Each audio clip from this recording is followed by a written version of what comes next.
Assalamualaikum warahmatullahi wabarakatuh. Bismillah, alhamdulillah, wassalatu wassalamu ala rasulillah, amma ba'd. Bapak, Ibu dimanapun berada, alhamdulillah saya Pak Heri Kuswanto, Divisi Dakwah dan Keagamaan Yayasan Kiai Lendah yang berada di Kulon Progo, daerah istimewa Yogyakarta. Saat ini kita berada di Komplek Makam Syekh Jangkung, akan menyampaikan suatu ajaran agama kita yang sangat mulia, sangat luhur, tentang indahnya ukhuwah, silaturahim, persatuan dan kesatuan.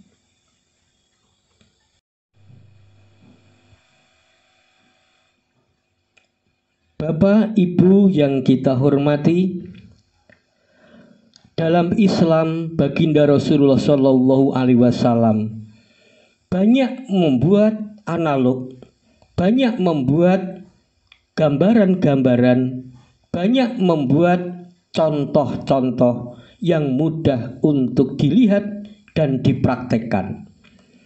Terutama misalnya dalam hal kesatuan dan persatuan. Baginda Rasulullah Shallallahu Alaihi Wasallam memberikan pelajaran al-mu'min lil mu'min kal bunyan. Wahai orang beriman, contohlah, tirulah, lakukanlah dalam persatuan, dalam bertetangga, bermasyarakat, bahkan dalam berbangsa dan bernegara. Contohlah ibarat rumah, gedung. Kita tahu ya, gedung yang paling bawah ternyata pondasi, di atasnya ada tembok, dan yang paling atas ada atap.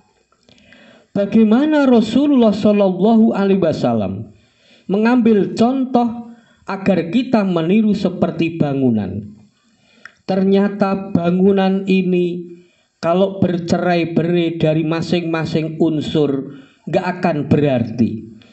Tetapi kalau setiap unsur dalam bangunan tersebut ibaratnya bergandengan tangan, bersatu padu, kompak, maka akan tercipta fungsi-fungsi bangunan untuk berlindung, untuk keamanan, untuk rasa estetika seni dan seterusnya. Kenapa? Karena masing-masing senantiasa melaksanakan tugasnya. Yang pertama paling bawah pondasi. Pondasi ini apalagi kalau rumahnya disebut rusun, rumah susun, apalagi hotel.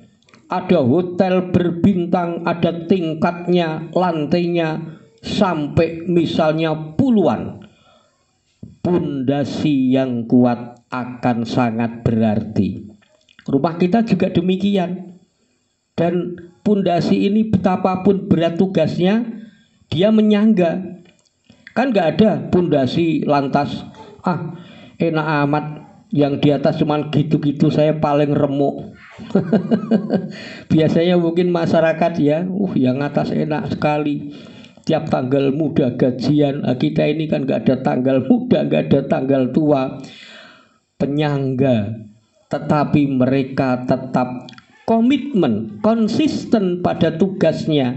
Ya udahlah, berarti kayak apa namanya, saya ini pondasi yang paling bawah untuk menyangga atas-atasnya, biar berfungsi bangunan ini maksimal. Ini Kanjeng Nabi kalau ngasih contoh kayak begitu. Dinding juga demikian, hampir sama fungsinya dengan tiang. Tiang dinding kan nggak pernah mengeluh, wah atas saya berat, bawah saya juga dijepit begini. Suatu saat kalau saya kesel akan selonjor. Bahasa Indonesia selonjor apa ya? Itu loh, kakinya dilurusin saat duduk. Nah kalau ada dinding atau tiang kok selonjor, runtuhlah bangunan. Maka bangunan itu akan menyangga lewat tiang-tiang lewat dinding-dinding, meskipun atapnya kayak apa, tetap dia konsisten komitmen dengan tugasnya. Atap juga begitu, enak amat panasnya di paling luar di atas begini jam 12 siang, yang di bawah saya cuman enak-enak tidur istirahat duduk-duduk pakai AC lagi. Kalau hujan juga demikian, enak amat sini kedinginan, yang di bawah hanya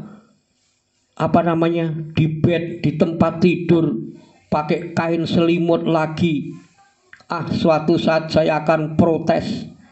Kalau bahasa Jawanya melotrok. Ngerti melotrok ya? Itu ada ada genting. Gentingnya itu turun misalnya, akan bocor. Nah, rumah tidak akan demikian. Dia akan tetap berada di tempatnya.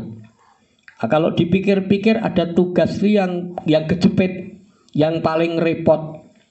Kalau di Jawa itu namanya ada usuk, ada reng. Reng itu yang untuk nyentelin genting. Wah, itu repot, udah dipaku, nggak bisa kemana-mana, dicenteli menyangga genting atap, masih kepanasan atau mungkin kehujanan. Tetapi semuanya di tempatnya masing-masing, menjalankan tugas sesuai proporsinya masing-masing. Betapa indahnya ajaran Kanjeng Nabi yang simpel, bisa dicerna, kita terapkan dari keluarga kita masing-masing. Nah, yuk, kau tugasnya hanya belajar, latihan membantu orang tua, ngaji ya, beribadah dari kecil. Orang tua juga begitu. Kita diikuti anak dan istri kok seenaknya, tetapi harus kita konsisten. Beratnya kayak apa seorang ayah? Ar-rijal qawwamuna 'alan nisa, bahwa laki-laki merupakan pemimpin, sang ayah merupakan pemimpin bagi keluarganya, dunia sampai kelak di akhirat. Maka beratnya kayak apa? Namanya udah tugas, dinikmati, dilakukan secara maksimal.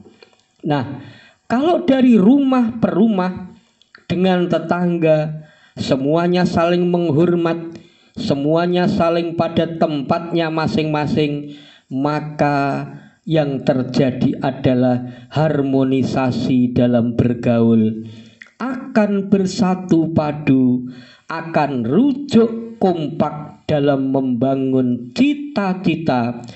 Begitu seterusnya, akhirnya bangsa dan negara kita NKRI ini akan indah. Kita sebagai warga masyarakatnya akan merasa nyaman, nyaman dalam bekerja, nyaman dalam berumah tangga, nyaman dalam beribadah. Akhirnya hidup kita akan bermakna. Suatu saat kita pulang dipanggil kehadirat Allah Subhanahu wa ta'ala, akan selalu berada dalam ridhonya. Amin ya rabbal alamin. Semoga bermanfaat. Wassalamualaikum warahmatullahi wabarakatuh.